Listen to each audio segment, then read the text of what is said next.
কুসুমের হয়ে এবার তরফদারি করলো নিউজ মিডিয়া লোকেদের সামনে ইন্দ্রাণী গাঙ্গুলি। হ্যাঁ বন্ধুরা, ভিডিওটা লাইক দিয়ে দেখতে থাকুন। যে মুহূর্তে কিনা কুসুমের হয়ে পাল্টা উত্তর নিউজ মিডিয়াগুলোকে ইন্দ্রাণী গাঙ্গুলি দেয় এবং বলতে থাকে যে আশা করবো আজকের মতন আপনাদের প্রশ্ন ও সব কিছু করা শেষ হয়ে গিয়েছে এবং আপনারা যতটা না আমাদের এই কোম্পানির প্রোডাক্ট নিয়ে ইন্টারেস্টেড ছিলেন, আমরা দেখতে পাচ্ছি যে আমাদের বাড়ির কাজের মেয়ের প্রতি আপনাদের বেশি ইন্টারেস্ট জেগে উঠেছে। তার থেকে বরঞ্চ আপনারা একটা কাজ করবেন, সময় করে যখন কিনা আপনাদের এতটুকু সময় হবে আমাদের বিউটি প্রোডাক্ট সম্পর্কে ইনফরমেশন নেওয়া, তখন না আমাদের অফিসে চলে আসবেন।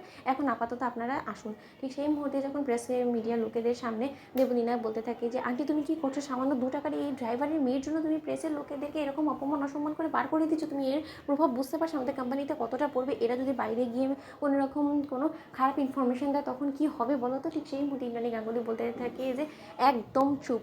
দেবলীনা, আমি তোমাকে একটা কথা বলে দিচ্ছি, ইন্দ্রাণী গাঙ্গুলি যা কিছু করে সেটা ভেবে চিন্তে বুঝে শুনেই করে। তাই তুমি আমাকে শেখাতে জন্য কোনটা ভালো হবে কোনটা খারাপ হবে।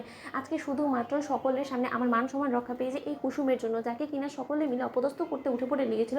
সেই কুসুমই আজকে আমার মান সম্মানটা রক্ষা করেছে পেরেন্টসের লোকেদের সামনে। ও আবারও বুঝিয়ে দিয়েছে যে ইন্দ্রাণী গাঙ্গুলি কোনো সময় কারো কাছে মাথা নত আচরতি করেনি এবং কোনোদিনও করবেও না।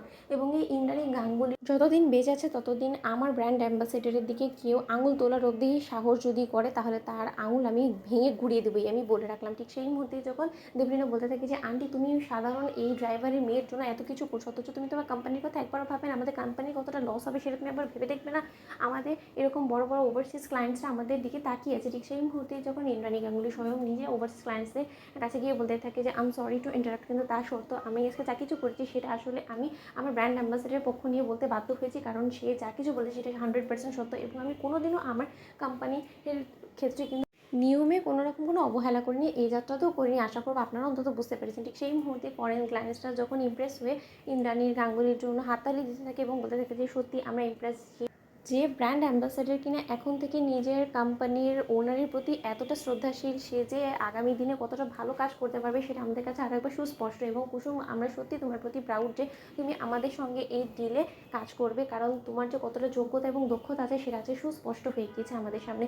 অন্যদিকে এই কথা বলা মাত্র যখন অবশেষে প্রেসের লোকেরা সেখান থেকে বিদায় নেয়, ঠিক সেই মুহূর্তে ইন্দ্রাণী গাঙ্গুলি আবারও চিৎকার করে বলতে থাকে যে Kusum, I am so proud of you এবং আমি তোমাকে একটা কথা বলে দিচ্ছি, আজ থেকে তোমাকে যে বা যারা এরকম করে মিথ্যে চক্রান্ত করে লোকের কাছে ছোটো সাজানোর চেষ্টা করবে তাদের প্রত্যেকটাকে আমি বেছে বেছে শাস্তি দেবো, নিজ হাতে দেবো, কারণ আমি কোনোভাবেই তোমার কোনো রকম কোনো অসম্মান সহ্য করবো না, বরদাস্ত করবো না।